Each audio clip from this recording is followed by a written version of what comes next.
right back, Charlie.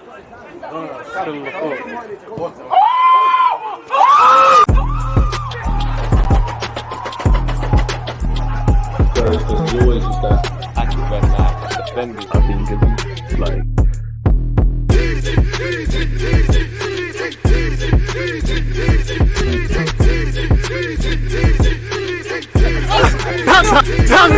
People deluded, I'm back again. Come on, Ian. Come on. And with an introduction like that, what more can I say? People deluded, I'm back again. Special guest settings, got the man, the myth, Mr. Tom Canton. How you doing, my friend, man? Appreciate you for joining me early morning.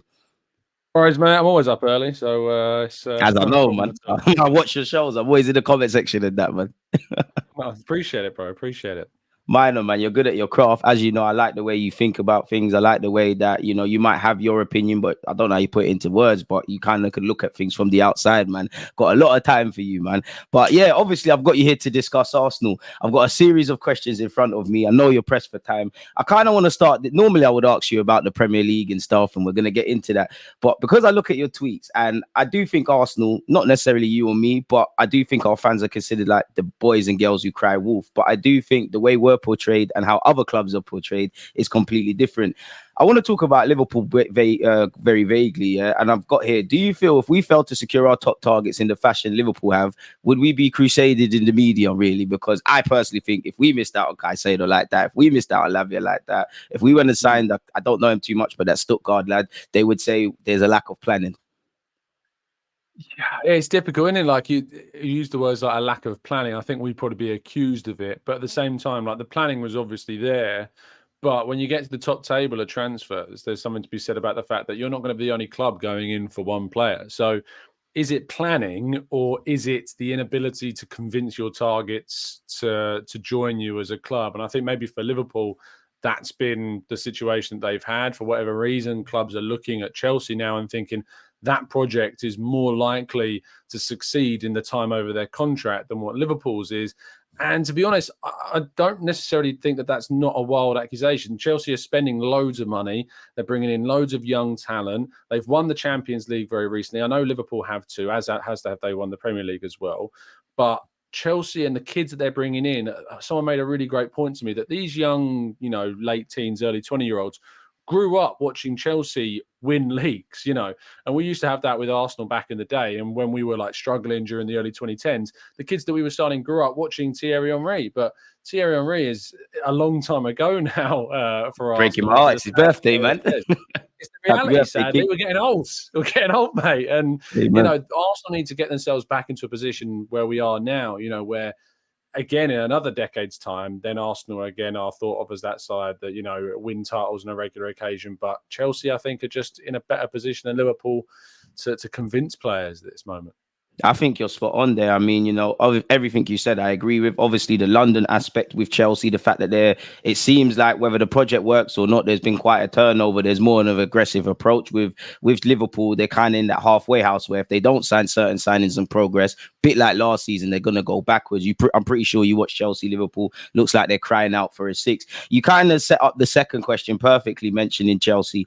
I think it was last season. It could have been the season before, but we were the biggest spenders in the Premier League, and a lot was said about we must do this, we must do that. We spent a lot of money. Now, clearly, I think Poch needs to be given time. There's a massive turnover and it's a delicate period for Chelsea. But just off the basis that they sat there and said, we must do this, that, and the third based on the money we spent, definitely where the media is concerned, should that be extended to Chelsea, regardless of what the progress they need to make or haven't made?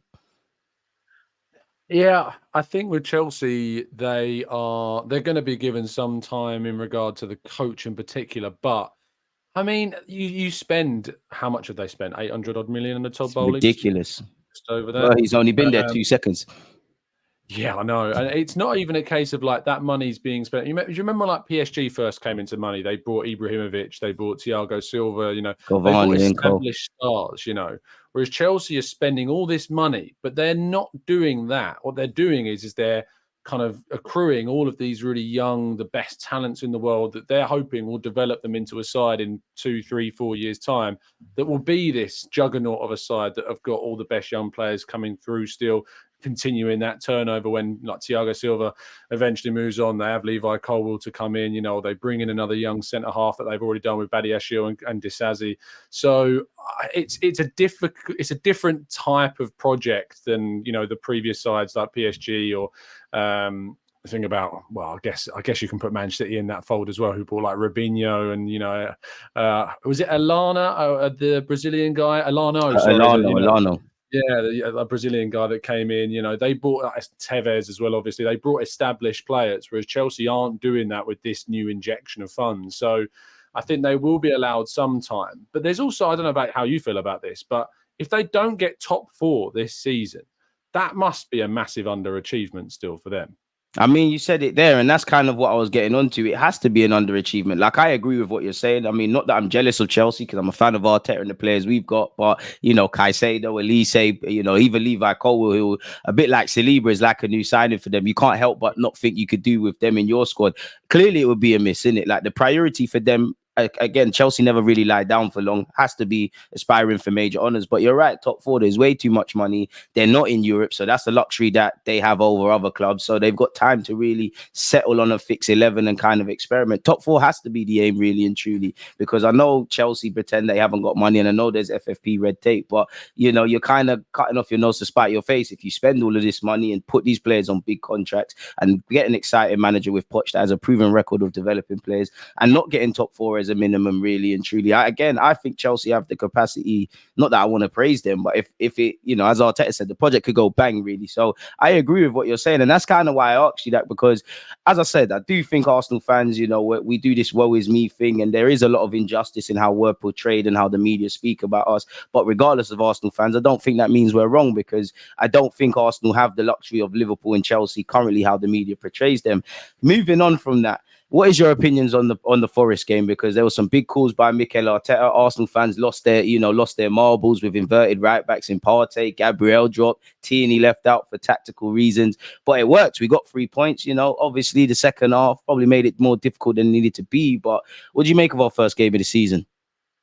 Yeah, I was really happy with it. I saw a lot of criticism of it, but to be honest, I agree with what Arteta said this morning in his press conference. We need to be scoring 3, 4, or 5. We need to be putting these teams away, and I get that. But there was something about an experimentation of the system. I know Partey has played right back before, but Timber started at left back, and I think maybe losing him in the second half was such a big blow that it did affect a bit of the rhythm and flow of our game somewhat, and we allowed Forest back into things. But even though we did allow Forest back into things, they barely created anything all game. Like, despite the fact that the scoreline was close, and I think the XG even fell in their favour, they barely created anything in terms of frequent opportunities. The 2 chances they had, the goal they scored, Johnson running through in the first half, those were 2 massive opportunities that led to that big boost of XG. But at the same time, I did feel as though that when we conceded, it wasn't a case of like I was on edge for the rest of the game because they were camped outside our box, chucking balls in. We actually controlled, I think, most of the possession still after conceding.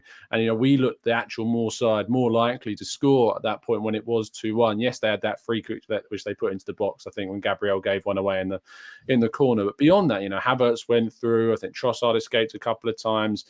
I never felt as though actually that we were going to drop those points. I always felt like I was confident that we were going to win. And I was, particularly in the first half, really impressed the way in which the system enabled us to dominate the ball. And I think that the more we do that, the better chances we're going to create, the more opportunities we're going to create. And I was very happy to see Eddie Nketiah, of course, step up and score, because the conversation around him needs to be less so about Gabriel Jesus and more about him as a player. I think you're right there. I think with Eddie Nketiah, unfortunately, unless he wakes up tomorrow and scores 20, 30 league goals, I think there's a small section of Arsenal fans that have their opinion on the guy, but they believe in him and they'll praise or critique where appropriate. There's some people that are convinced. I think some people need to make the case of he might not be that player, and I'm not criticizing him with the stardust. He might not be a difference maker in that regards. You might not want to be in a scenario with Jesus isn't there. There's a drop off to Eddie Nketiah. But I think what he is, he's shown, he's got a very mature attitude. He takes his chances. He shown he can deputise for Jesus, and he's developing. He does everything Mikel Arteta demands of a striker, and it is also nice for me to see him score, because there's been games he's played well and done all the things he did against Forest, and you know, he doesn't really get that reward. And again, you look at that game against Forest, had he have not scored, nobody's going to remember that 10 games on. So it is nice for Eddie Nketiah to score. I do think he's unnecessarily criticised. I agree with you in that the experimentation worked. I think people kind of, Arteta can't win. You say he's predictable and he's all of these things. He takes big risks with Havertz playing against Manchester City. He goes free at the back, or even just Saliba defending and all of us chasing a goal against Manchester City. He's played part as an inverted fullback, clearly to fit one more attacker in because of how Forest are going to fit. With Arteta now, you know, it's kind of like two parallels in that last year, he really didn't have much to work with. It was a fixated 11, maybe a couple of players chopping and changing. Now, obviously, Timber's injured, but you've got a wealth of options. And I like the fact that Arteta is experimenting. I agree with you in the second half, and that I didn't feel we'd lose it, but I am always nervous at 2-1. I do agree with what Arteta said in that to go to the next level for me, we need to be a lot street smart defensively. Obviously, the opposition is going to get chances, but like you said, had Johnson have scored, it's a different game. So yeah, I think we need to kill the games. I think we needed to, you know, make use of that possession. I think we could have created more, because I like the fact of really, you know, I think for Martinelli's goal, the corner was kept. I mean, yeah, well, for Eddie's goal, sorry, Martinelli kept the move alive from a corner.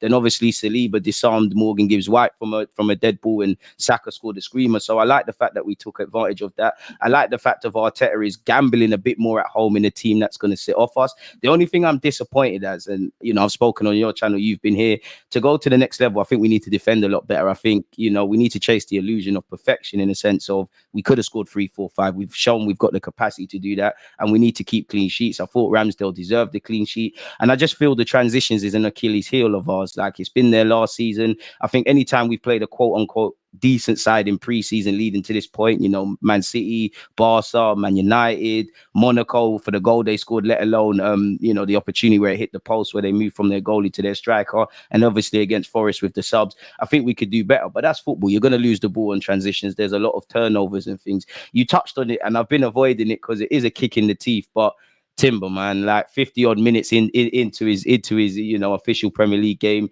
dream move, got a Euros at the end of the year, trying to do what we did last season and better. ACL, what's your thoughts, man? It don't sound good at all. It's a kick in the teeth, man. It's a bitter pill to swallow for me. Yeah, I'm to be honest, I'm probably still not over it, to be fair. I think You think you're alone in that, man? Trust me. I think I've spent less time, you know, trying to get over ex-girlfriends than this, to be fair. Honestly, I am still so we love this frustrated. sport, man. He's out for what seems to be, I think, the season. If it's not the season, it'll be, you know, the last month. And what kind of Timber are we going to get back in the last month of a season? You just don't know.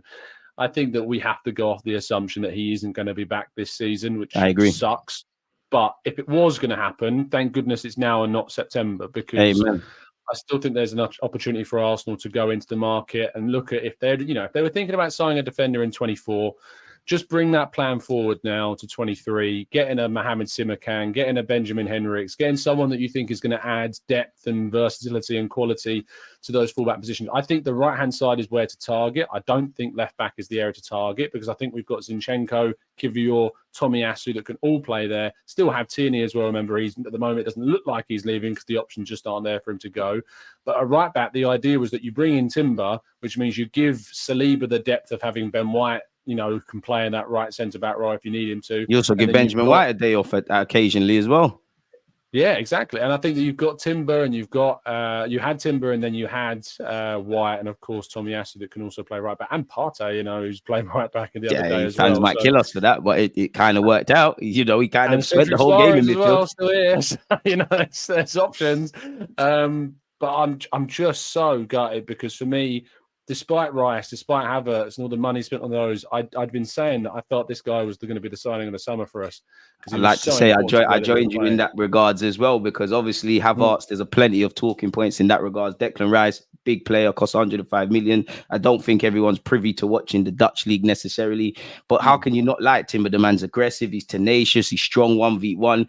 he's clearly not Zinchenko with quite that guile, but he can pass the ball and he's decent. And it's almost like being shown a different sort of a life. And it's like we've kind of flirted with it and then it's kind of gone really. But this is indirectly, this is why Timber was signed. So we have depth so that we can cope with these injuries. It's an unfortunate one. And I think you said it there. You don't know how the man's going to come back. You don't know how the rehab's going to come back. He might come back later than expected. He might come back before. I always say with ACLs, why I'm no doctor, you know, for Timber, this is his first big injury. The physical wounds could kind of heal, but mentally, how much of a part is that going to play? Not that I know him personally, but you see him put up like quotes from the Bible and things. So you see me, he probably is quite headstrong. But as you know, no matter how good Arsenal are as a family club, and we'll do the best by Timber, and he's clearly got a good family, it is a lonely journey being injured after making a big move, being a hit in pre-season. So it's one that it's going to test him mentally, but simply put, Arsenal's got to get on with it. You kind of touched on Hendricks, but you know, the links are coming back with the Hendricks, the Kyle Walker-Peters, the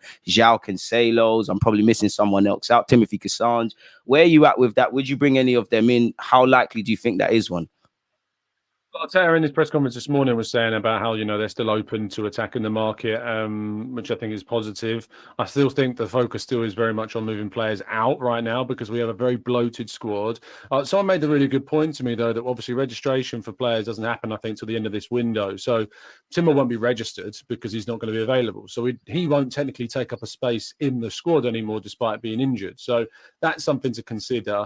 If Arsenal can move on to Tavares and Lokonga and Holding and Pepe and Cedric, easy said than done. Potentially Tilly and Balogun, but it's as you say, it's much easier to say that. Then I think that we will see potentially one, maybe a forward as well come in. We'll have to wait and see. But I think the forward might have come in, but all the focus now has to be on making sure that we've got enough depth defensively. You know, the forward line that we had last season took us to a title race, and we've added Kai Havertz to that. You know, they can, I feel, with the group that we've got there, take us to a title race again, touch words, with the same level of availability. You know, even with Jesus being out, we still were in that title race with him missing for a third of the season. Whereas the defence is what really cost us in the title race. When Saliba and Tomiyasu got injured, everything fell apart. You know, we can't have Rob Holding coming back in. We just can't. And so you need to make sure that you do that. I hope the club recognise that. I'm going to be very critical if they don't bring somebody in, because it is absolutely necessary to do that. So if it was up to me, I'd go and get Mohamed Simakan. I'd say £35 million, here you go. Hopefully we can, yeah, exactly. Hopefully we can make some money off of the sales that we, on top of what we already have. We've made £40 million, but there is FFP to think about. I know people are looking at Chelsea and going, how can we be talking about FFP? But the thing is that they've sold a lot of players this summer, which has given them a lot of freedom to spend. They might pay for that later down the line if they don't qualify for the Champions League and stuff. But Arsenal haven't been making money in sales. They've been spending a lot of money in transfer windows, but not being able to recruit. So we need to make sure that if Balogun moves on, we're getting 40 million quid for him. If Tierney moves on, we need to get as close to 30 million quid for him. You know, if Lokonga goes or Tavares goes, you need to be trying to get over 10 million pounds for them. So it's maximising the sales to give us that scope to be able to bring in a defender. And that for me is a priority now before the window closes. Like you said, man, I agree. I think obviously prior to the injury, we probably had some good defensive options. In the last 2 seasons, you know, where we missed out on the Champions League and we just missed out on the title, rightly so, as you just said, and I can quote, you know, we've kind of had to rely on some players that at crunch time just respectfully to hold in and just not up to standard, really, just can't do the business. So I do think we need to move in that regards. I do think that has to become the priority now. If you could, I mean, who wouldn't want another strike, even though I don't think we're going to do it? Clearly, right wing's a bet that we need to be doing. I think personally, another central midfielder wouldn't go amiss. How do you feel about Tierney potentially leaving? We all know it looks like the system's left him. Would you pull the plug on Tierney going now with this? And do you think Arsenal will? And also, as much as I feel we've got depth in the left back position, are you confident in Zinchenko, Tomiyasu, and Tierney staying fit? Because Zinchenko is known to pick up these 1 or 2 week knocks. Tierney was as fit as he could be last season, but you're never quite confident. And you know, Tomiyasu just has rotten luck, quite simply, really and truly. Seems to get a lot of impactful injuries in game. Yeah, it's an interesting question. I think that there is context around it. If for instance, we have to sell Tierney to bring in that right-sided defender for the fees to work, then I think I would trade Tierney for a right-sided defender that can also play centre-back, like a Simakan, for instance, or a Henricks. I think I would make that choice. You could argue as well that a player like Henricks has also played left-back. So there's scope to maybe bring in a versatile option that fits what Arteta wants more. it's difficult because without a doubt, Tierney is a very talented player. He just doesn't seem to fit what Arteta wants from that role. Is it better to keep, a slightly rounded square peg that doesn't really fit into the square hole that you're trying to use, instead of maybe bringing in a player that's got more scope to fit what Arteta wants, despite the fact that Tierney is a quality player and you might not get the amount of money that, you need to? It's really hard. I think I lean towards being open to the sale for the player's point of view as well. He needs to play. He's being left out of squads. Like, whilst I might think he's a great player, and whilst a lot of fans might think, no, we have to keep him, that we're not the coach, and the coach that we have is leaving him out. So what is the benefit of having a player that's being left out? There has to be a method to the madness, you're right. So maybe that is the way we should be looking at it, rather than our own selfish kind of thoughts around the player. But the way we should be thinking about it is, even with Timber out, Tierney might not be getting in the squad. He may still choose to have Kivior and Tomiyasu and somebody else in that back line involved rather than Tierney. But I feel like Tierney will come into the team into the squad on Monday night in place of Timber.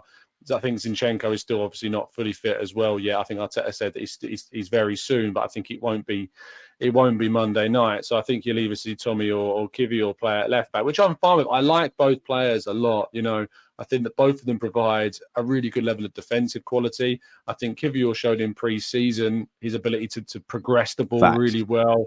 I think technically he's a really interesting player, and I think he's easily overlooked. But at his age, where he's played at an international level as well for Poland at left back, I think that we have got a real talent there, and someone that will not be fashionably brilliant, but someone I think that if he has a couple of good games in a row, momentum's really key. So play him, use him, and let's see what happens. But yeah, Tierney, if a good offer comes in, I don't know where the offer's going to come from, but if it does, yeah, I think maybe it's someone we should think about. Yeah, it's a weird one with Tierney because I'm a bit like you. I think the world of Tierney, I still look back to Arteta's comments a few years ago when he signed a new deal and spoke of him as a captain. I think he's too good to play the role he does. From a selfish point of view, if he was happy to do this, I'd love to have him in the squad. Games we need him, help close out games. But as you said, you could argue that he's only probably ahead of Tavares in the pecking order at inverted fullback. Kyrgios, in my opinion, in front of him, rightly so. And I agree with everything you said about Kirio. I think, as much as I want him to play probably in his most comfortable position of left-sided centre-half, this could be an opportunity for you to get game time. Arteta's made a key of multifunctional players. Tomiyasu's clearly preferred to Tierney in that role, whether it's because he's a bit more conservative and we lean more to the right-hand side. Obviously, Zinchenko's ahead of him as well. And Timber, it goes without saying. So even if Tierney was to go to a Newcastle, and I think Eddie Howe wants to play inverted fullbacks, Tierney's more likely to get an opportunity to play there in that regards, really. I think with Tierney, I think it's a case of a bit like Balogun in that for one reason or another, Arsenal would want to keep them, but for one reason or another, these are guys that could bring in significant sales and things of that nature. So you're fully right. And where Zinchenko's concerned with Crystal Palace, very fact that he ain't really played in pre-season, I think that's a difficult game to blood someone in. So I do think we'll lean towards other options. Why do you think there hasn't been permanent offers on Tierney, though? Do you think it's a case of the asking price? Because it seems like Edu is playing, rightly so, playing hardball. Does it, are people saying, you know what, well, you're arguably third, fourth choice. You're not really playing. We've got other targets. You look at Newcastle, they've gone for the young Lewis Hall. You heard reports that they were advancing with Cucurella. They were aggressively linked with Tierney. Like, where are you at with Tierney and a departure? He also was linked with Sociedad as well. Don't know what's come of that. Yeah, they want a loan. I think they'll be looking, and I'm not averse to the idea of sending him out on loan dry for a season and then comes back with 2 years left on his contract in 24. Balogun's being linked with 40 million plus moves.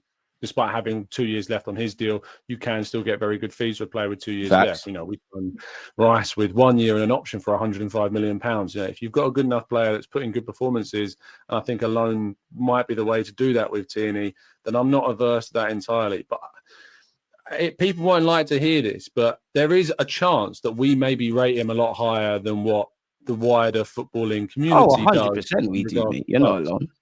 We like him because of his attitude, his never say die kind of processes, and what he's done in the past. Tesco bags.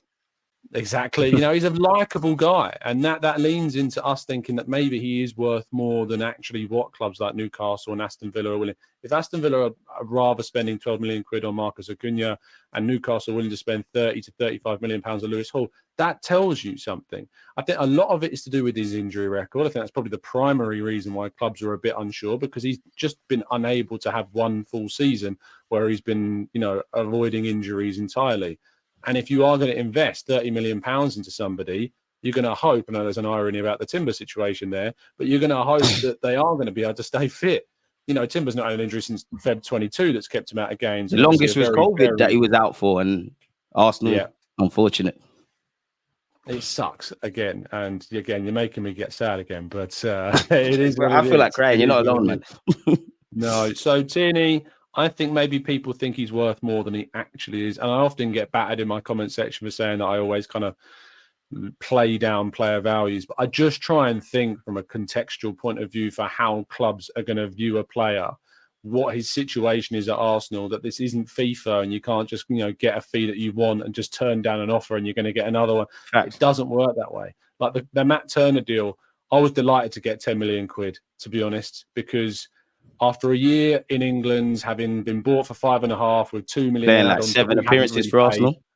Exactly. Like, he played really well at the Gold Cup, played well at the CONCACAF Nations League, played well in the World Cup. This was the peak value I ever thought we'd get for Turner, because next season there is no tournaments like that he's going to play in. He's barely going to operate because Ramsdale's going to play Champions League games at that stage as well. If Raya is there, go get him.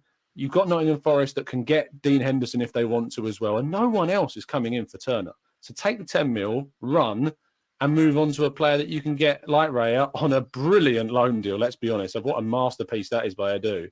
You know, you've argued made a profit in that sense, because you got 7 million after that 3 million loan deal spend from the Turner money. Yes, I know that option will be activated, but that won't go on this year's books, you would hope. So, yeah, I'm really looking forward to seeing how Arsenal move regarding sales, what we get for Tavares, what we get for Lokonga, if we can get anything. I think Pepe will just see, as well as Cedric, probably terminations of their deals. Like the bullet, and then we can just draw a line under terminations after this point. You know, sell Tavares, sell Lokonga if you can, or if you have to loan him and then sell him next summer. But after Pepe and Cedric, end these terminations and then really focus on changing the way in which we sell.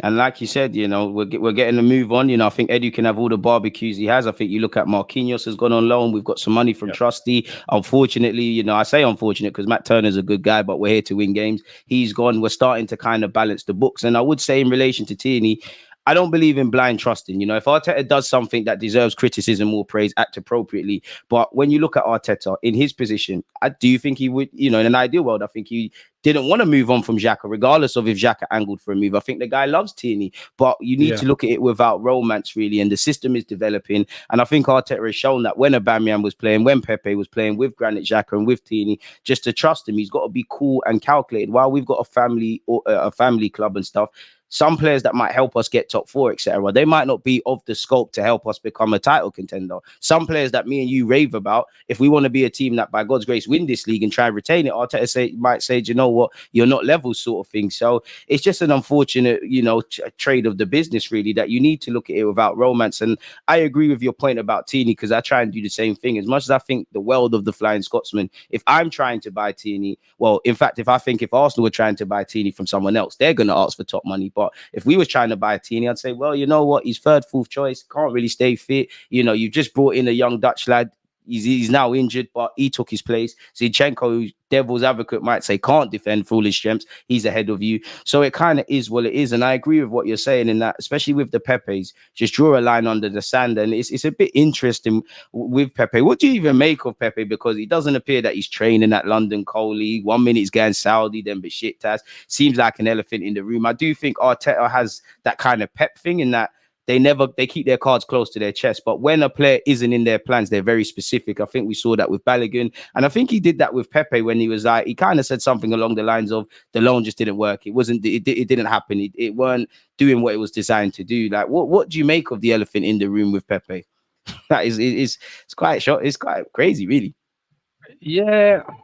Yeah, we did a live show the other day and I introduced, our good friend of mine, Mike Feinberg at the Gooners pods. Lost a lot of weight recently, and Big the him up. introduction was that he's a man that's lost more pounds than Arsenal have in the Nicola Pepe deal. Because goodness Can't do me, like that, man. we've lost a ridiculous amount of money on that deal. £72 million investment. And it's so difficult to kind of quantify what that effect can have on a club. 72 million quid is so much money. Yes, it was spread over 5 years, but at the end of that, in 2024, those 5 years are going to be up. We would have paid that 72 million pounds to And it didn't work. Lille Simple for that book. deal, It didn't work.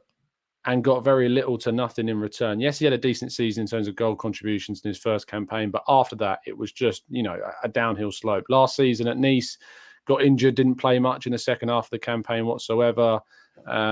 And even though I think he got something like 8 goals, it wasn't You're not waxing impressive. lyrical about him. It's Balogun, if anything, of the loanies in France.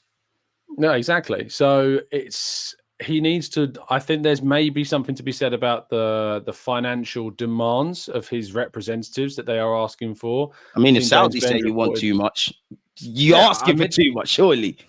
I think James Benge reported that a mid-table Saudi side offered something, and it was it wasn't enough. Besiktas initially had issues with the amount of money they were offering. Wow, I think if you're Pepe, you got to play, bro. Like, you just got to play. You got to get out. Like, it can't be nice. You've got to go and play, really. Like you said, you've got to go and be a part of a team. Like, I know he's contracted to Arsenal, but it can't be nice from a player's perspective. You're nowhere near the team. As weird as it is, I do think Pepe is liked by Arteta. I do think he's liked by his teammates and things like that. But fundamentally, when it comes to a matchday squad, in a team where arguably we could use a right winger, for one reason or another, you're not here now. I don't know where you look with Pepe, but I don't think it's all been his fault. And I do think he needs to take accountability. I think it's over the years, it's been a weird one. And, I've been wrong about a lot of things. But I remember when Pepe signed and I got a lot of ish thrown at me on YouTube. I said it's not going to work out, Arsenal, purely because if you was watching him, he had a great 18 months, even to the point where his dad said he kind of needs to take football a bit more seriously. So in hindsight, it just wouldn't work. And I think one reason Arteta, you look at how he kind of dealt with Willian over Pepe. I know Pepe was part of the cup win and whatnot. Willian's his silent. That's kind of your reputation on the line. Not saying Arteta's hiding, but Pepe's not your guy, really. It doesn't really matter what you do with him. You get to hide behind that luxury. I just think I don't know Pepe, but I just think he's not someone that I can see applying yourself every second of the day in training, like what Arteta said around Eddie and Ketia. And it's one where you're good, but are you consistently good? And how good are you at your worst? Saka's better than you. An academy prospect, you're a record signing at that point. You can't get nowhere near an academy, a graduate spot for that right wing. And at 140k a week or whatever it's on, it's shocking, really. And we just have to move on. Do you think we'll actually get permanent fees for the likes of the Tavareses, the Lokongas, etc.? Maybe not this summer, and it might be that they go on loan again, because Lokonga's Palace loan was affected by Roy Hodgson coming in. Patrick Vieira wanted Lokonga, and then when he left, that really scuppered things for him. It seems Burnley are no longer really that keen on him, which I think that was the best chance he had of a Premier League loan, which could have helped raise his value. So that's a shame. Tavares, there's genuine interest in Forest, but again, despite Fabrizio, I think, initially saying it was a permanent, there are suggestions now that they are looking to explore it being a loan with an option. I hate when it's loans with options because it gives the selling club no control at all. If it was an obligation from that option turning into an obligation, if you made enough appearances, I think that's great. Then we're laughing, do it that way. But it's tough. They're signings that I think had to be made at the time. We could afford to do a couple of projects type signings, see if they would have come off. You could argue that at that point when Arsenal were looking to invest, 7 million here, 15 million there, that's the amount they could afford to spend because they also had just spent 30 million on Ødegaard, 20 million on Tomiyasu. Tomiyasu, I think, is a project signing that has worked out, for us, and it is an asset to this team. Ødegaard was only 30 million pounds. Again, that's a great signing. That's a robbery, man. 3 times that amount now. So we always look at kind of the losses that we're making on players sometimes regarding sales. And Tavares, I think, hopefully could get us a little profit because we didn't spend too much on him. I think Lokonga will be lucky to break even in terms of what we invested in him. But what we don't do is I think, highlight the successes on regarding value of players that we keep, because all of the money we look at, we're saying Arsenal are bad sellers. Well, in reality, they're actually pretty decent buyers, because as we just mentioned, Odegaard, he's worth, for me, 3 times what we bought him for. 27, 28 for Saliba. Look at the man now. Ramsdale, I think absolutely he's worth more. No one even cares though we about spent a lot of Benjamin money on White's Ben fee White. now either. I think Ben White would be worth more than 50 million quid if you were to sell him. I think clubs like Man City or Liverpool, or the biggest teams in the country would be looking at someone like Ben White and thinking he would improve them. So, we are investing in Zinchenko. I think, there's a bargain for 30 million. Yes, he's had his injury issues, but I think he's been way worth more than 30 million. Unpopular opinion, but Eddie Nketiah, I think, is increased in value, whether people want to hear it or not. I think with him showing that he's a competent striker, obviously the goals are another thing. Not that I want Arsenal to, because we don't have someone else. If they look to sell him tomorrow, I think that's a decent fee. So you're right. Obviously, where Tavares is concerned, I agree with you. You signed a man for £8. Anytime a signing doesn't work out, it is an expensive mistake. But it's not like with the Pepe thing. Even if he goes on long contracted until 2025, we could probably recoup his value next summer. Lokonga's a techie one, because I can't really see a Prem team buying him, as you said. Has been linked with Monaco. I don't know what wages he's on, if clubs will be keen to undertake him and things like that. I think when you look at it, it's probably the Austin Trusty, who had a great season at Birmingham, the Ballagans of this world. Tierney, who is first choice quality, finds himself on the peripheral things. It's these guys that I'm not sure Arsenal would want to sell necessarily, but in terms of significant value, these are guys that are going to bring in, allow us to recoup some transfer fees after we've obviously spent some. You touched on it, and I can't not ask you about it, but David Raya, kind of going back to what I said earlier about, I like how Arteta looks at it without romance. You could forgive Benjamin White and Ramsdale for maybe feeling the managers, I don't want to say betrayed you, because he doesn't owe you anything individually, but you're ever present, sign new deals, dream well. You've seen a big boy coming in Raya. Timber can play everywhere. Maybe had Zinchenko been fit, maybe that could have been problems for Benjamin White. Where are you at with Raya? And also, how long do you think you can keep Ramsdale and Raya? Because while I like the fact of 2 great keepers, we've been here with Leno and Martinez. We've seen it at Chelsea with Cech and Courtois. We've seen a couple of those situations at Arsenal, and Raya's 27, and surely he must have been told Ramsdale's the number one, but at the same time, there has to surely have been a level of encouragement that, you can come and take his place if you're serious.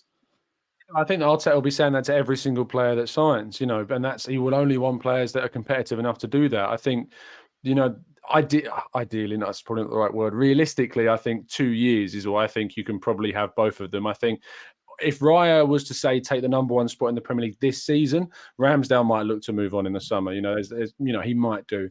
But if Ramsdale maintains that position come the end of this season, I think Raya would be realistic enough to say, well, let's give it another season and see where we are then. If that's indeed why we that do loan choose to thing make is great, that deal permanent. So let's see. I think it's great. I think Arteta talked about it in the press conference today. He wants 2 competitive players in every single position.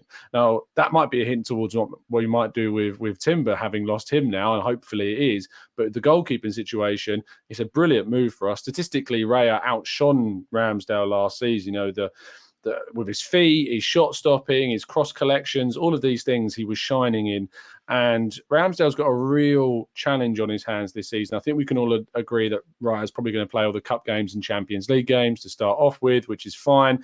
Arteta has had a kind of a thing in the past, a habit of playing his first choice keeper in the latter stages of European competition. We saw it with Ramsdale, we saw it with Leno as well.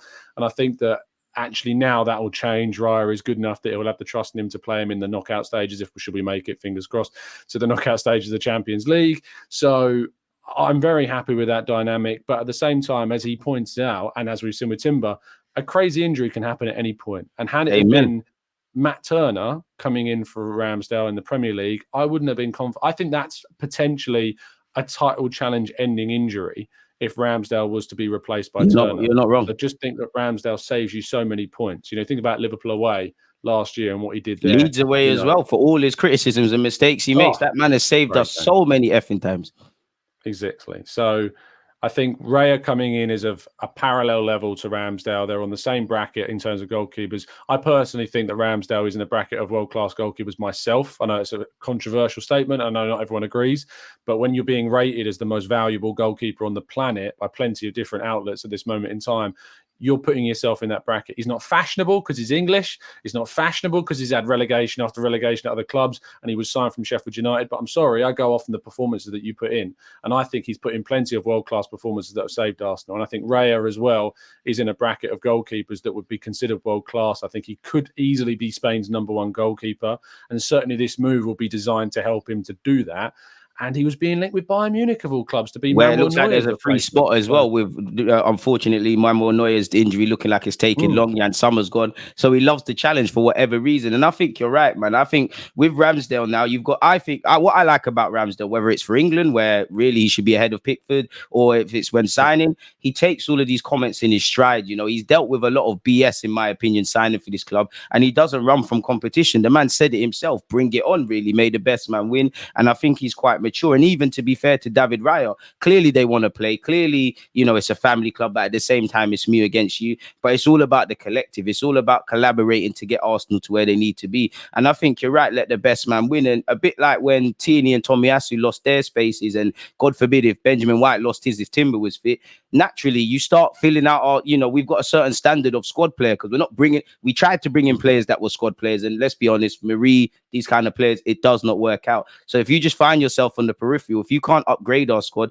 make sure it's a certain level. And what I would say with Ramsdale, a bit like Saka, in that, you know, you've been consistent more often than not, but you know, if you have a wobble, that you're probably still going to be in the same team. There's quite a difference between Matt Turner and Ramsdale. So I'm all happy for that. Kind of to wrap this up though, because I know you're pressed for time, I need to ask you firstly your unfiltered opinion about Kai Havertz, and where are you at with Balogun? Because 1 minute he's linked with Monaco, today he's been linked with Fulham. Yeah, on the Balogun thing quickly, I think that obviously the Mitrovic deal really opens the door for potentially Fulham going in. I think it's something like 46 million quid that they're going to get for Mitrovic, which consider, I know he's a good striker, but his age profile, you know, it's a lot of money. So it's a good sale in that regard, even though they are losing obviously Bring that money over here, man. Yeah, maybe that means that they come in now for Balogun. I know they've already signed Jimenez. I think had a decent pre-season, but let's see if that happens. I think it'd be a good move for Balogun. I think it's a good club for him to go to. That, you know, I think comfortably stayed in the Premier League last season, will be looking to try and establish themselves further. I think Balogun would do well to move there. So fingers crossed, Arsenal can get upwards of £40 million. I'm certainly aware Arsenal are looking at a minimum expectation of him being their record sale. So let's see what happens there. It's done, man. Havertz, I'm so tired of the early onset slamming of this guy. This is why I'm asking you. I'm happy to not have to discuss Kai Havertz, man, because unfortunately, I do believe, you know, every player should be praised or critiqued, but he's kind of been written off unnecessarily. And I genuinely feel people are not watching games. I'm not saying if you have to believe he played amazing, but you're not watching what he's doing. You're watching with agendas. After with Forest, the agenda was so apparent from so many supporters saying, you think it's James Corden in midfield or something, man? There was thankfully people around that very quickly put together highlights of an individual player onto social media. And if you watch his individual contributions, he's so progressive and quick in his thought of what he does. His intelligence is just, he's got a footballing brain, which is something you can see why Arteta signed him. For not happening. But he knows where to play the ball at the right time. His timing's really, really good. He just needs confidence, and that is going to come through playing game after game after game. And Arteta's going to give him that confidence from the looks of things by playing him fairly regularly. I love that he started up top against Man City, and I think it added some verticality that we've been lacking. It enabled us to go long when we needed to. We weren't just... And I know Jesus is great when the ball is long, and he's good at kind of battling out defenders with his kind of... unopposing kind of strength that he has. But I think having that physicality from Havertz at sometimes is going to be really key for us. He's not like a Giroud level of physicality, but he does add you presence. And I think in the air, he's going to give us something in when we have crosses going into the box as well, which is something that we've really lacked in the last couple of seasons. So I'm sick of the agendas of Havertz. Just let the guy play, let him have a couple of months. And look, if by January we've got a better idea and he's still struggling, then I'll happily have a conversation about it. But when we sit here in August, you know, give the guy a chance. This is the thing, man. And I think with Havertz, he fits in. It's just a case of standing out. I still think the guy's discovering himself. What is your best position? Are you a 9, for example, that can play midfield? Are you a midfielder? I think Arteta keeps mentioning him as a midfielder, but he keeps talking about his physical qualities and his versatility. So, I mean, I don't think anyone should be unnecessarily praised or critiqued. As you said, give the man a chance. if and when that we're still seeing the same things, not that I think he's playing poorly, then as you said, I'm sure you have a conversation on your platform. I'll have one on my platform. We'll be on the other shows having conversations, but give the man a chance. Just because you don't agree with it, and I wouldn't have sat here, and that's why I'm not Mikel Arteta. I wouldn't have sat here and said improving our midfield. I definitely would have said Rise. I wouldn't have necessarily said Havertz, but Arteta has shown he'll make unpopular decisions. People didn't want to keep Xhaka. People didn't want to keep Odegaard. I think Arteta has earned the luxury to just let him do his madness. That's why he's Super Mikel Arteta. So I have to see. Tom, it's always a fantastic one. I know you've done your live show already today, so people check that out. Check out the title of this vid and subscribe. I can't imagine you haven't. Have you got any more shows and content to come out? Always every day, AM, as per, and obviously in the Arsenal way and football.london for the written work over there. So, yeah, but I appreciate you having me on, mate. Always a pleasure. I need to get you on TGT ASAP, and I'm sure we'll do that. It's one of those where, like, I know that you're used to doing, like, 75 shows a day, but, like, I'm finding that, like, I'm really trying to cut back on like the amount of like evening shows just so I have like time. You must get this as well, but I feel like burnout is so apparent at times, and like if you don't have a break, it kills you. So yeah, I am trying to, but yeah, we'll definitely link up on TGT soon, mate. No, man, we'll get that done. Just let me know, man. Tom, I don't want to take up any more of your time. People, subscribe to the platforms, like, comment, subscribe. Let us know your opinions on everything we've discovered and discussed. And for now, though, we're out, people. God bless you all. Take care. Safe. Like